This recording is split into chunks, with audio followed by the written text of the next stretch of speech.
Guys, welcome back to the channel. आज हम देखने वाले हैं rise Holder inequality in real analysis. तो चलिए देखते हैं इसका स्टेटमेंट।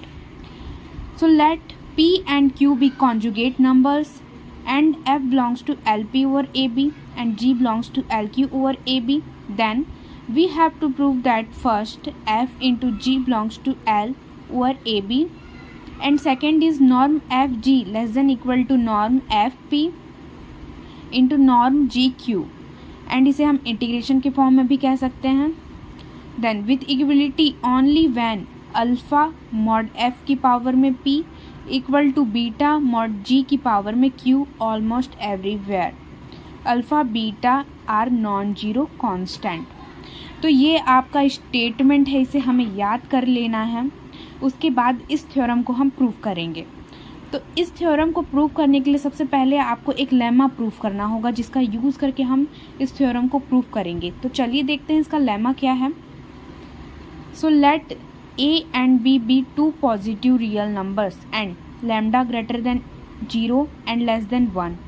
देन A की पावर में lambda B 1 minus lambda less than equal to lambda A plus 1 minus lambda B with equality only when A equal to B।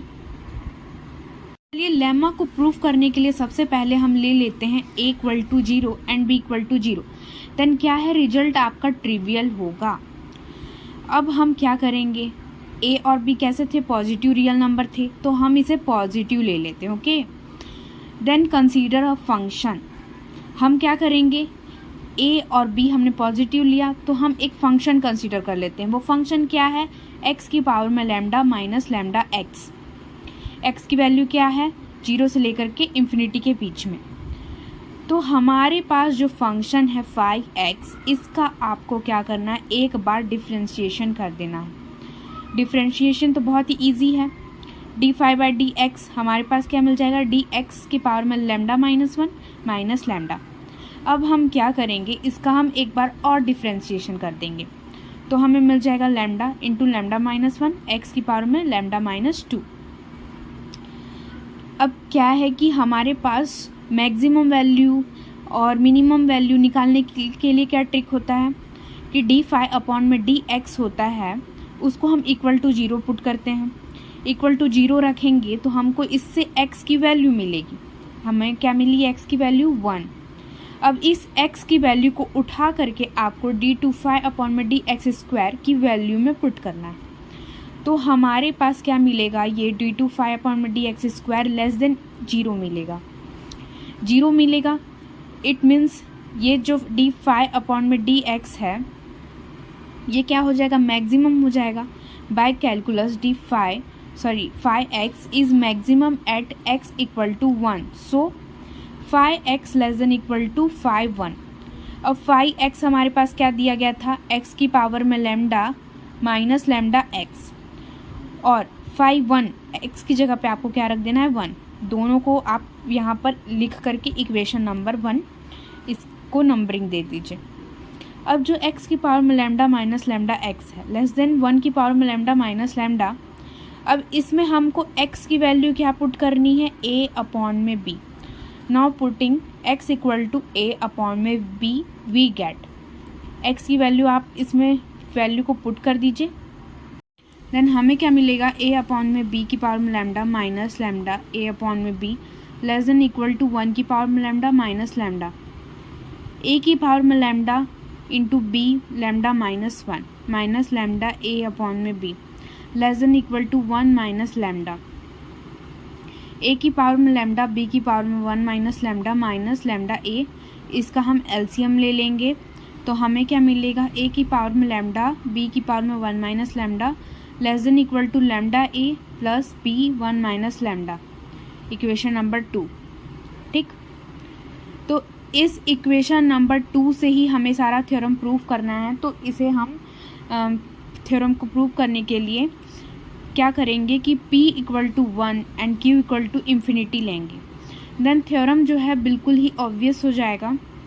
Late us assume that p greater than 1 and less than infinity and q greater than 1 and less than infinity.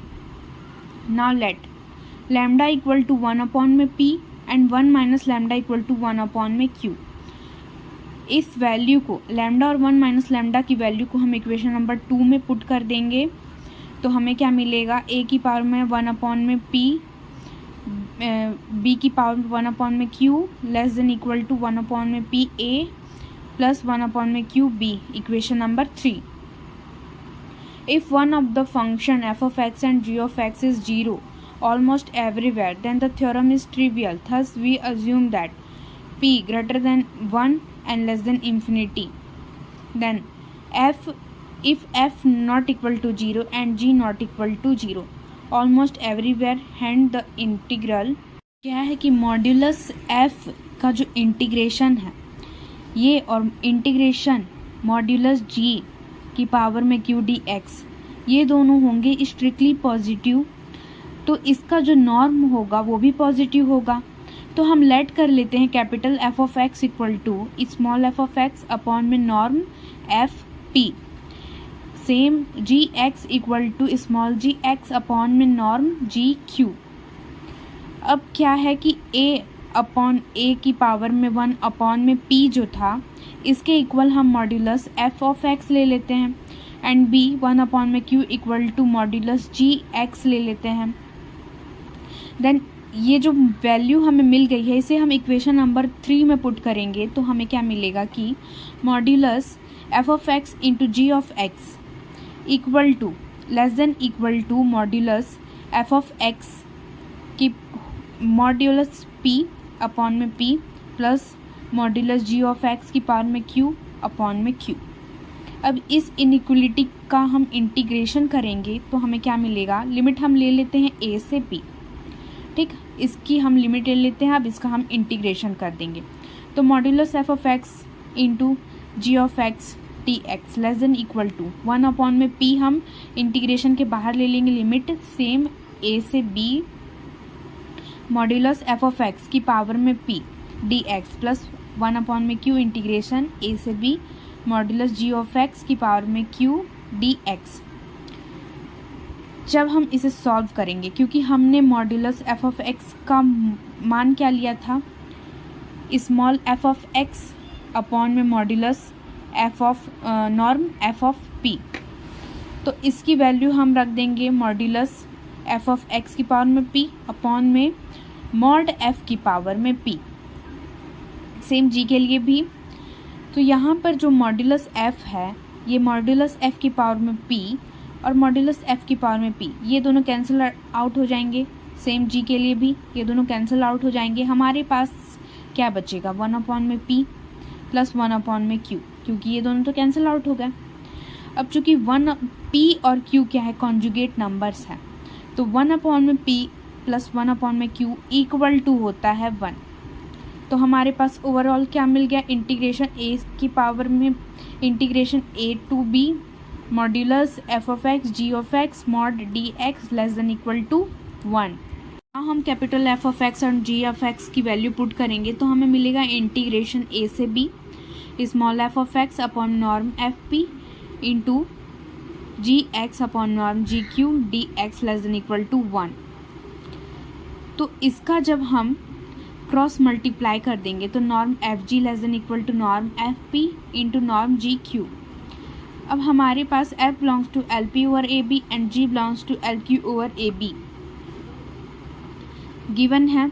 Integration a से b f mod p d x less than infinity है, तो s same g के लिए भी जब इसका integration less than infinity है तो इसका नॉर्म भी लेस देन इंफिनिटी होगा। By equation number 4 we have modulus norm f of g less than infinity, so इसे हम लिख सकते हैं कि f into g belongs to l की पावर में 1 ए बी। तो हमें यही प्रूव करना था कि f into g belongs to l over a b. और हमारे पास कंडीशन क्या दी गई थी कि इनइक्वलिटी तभी होल्ड करेगी जब a इक्वल टू b होगा। तो a और b की वैल्यू पुट कर देते हैं। a और b की वैल्यू तो हमें कहीं नहीं मिली थी, हम कहाँ से लाएंगे, बट a की पावर 1 अपॉन में p की वैल्यू तो हमारे पास थी। तो हम क्या करेंगे, p से मल्टीप्लाई कर देंगे तो a आ जाएगा। a की value mod F of x के पावर में पी। सेम जी के लिए भी मॉड जी एक्स की पावर में क्यू ऑलमोस्ट एवरीवेयर। इसका वैल्यू हम पुट कर देंगे और हम क्या कर देंगे, इसका क्रॉस मल्टीप्लाई। यहाँ पर जो नॉर्म जी क्यू है इसे हम कांस्टेंट अल्फ़ा मान लेते हैं और नॉर्म एफ है इसे हम कांस्टेंट बीटा मान लेते हैं। तो अल्फ़ा मॉड एफ की पावर में p equal to beta mod g की पावर में q almost everywhere. Hence the theorem is proved. तो थ्योरम जो है बिल्कुल प्रूव हो गया है। अगर आपको वीडियो पसंद आया हो तो इसे लाइक कीजिए, सब्सक्राइब कीजिए एंड ऐसी वीडियो के लिए मेरे चैनल पर बने रहिए। Thank you.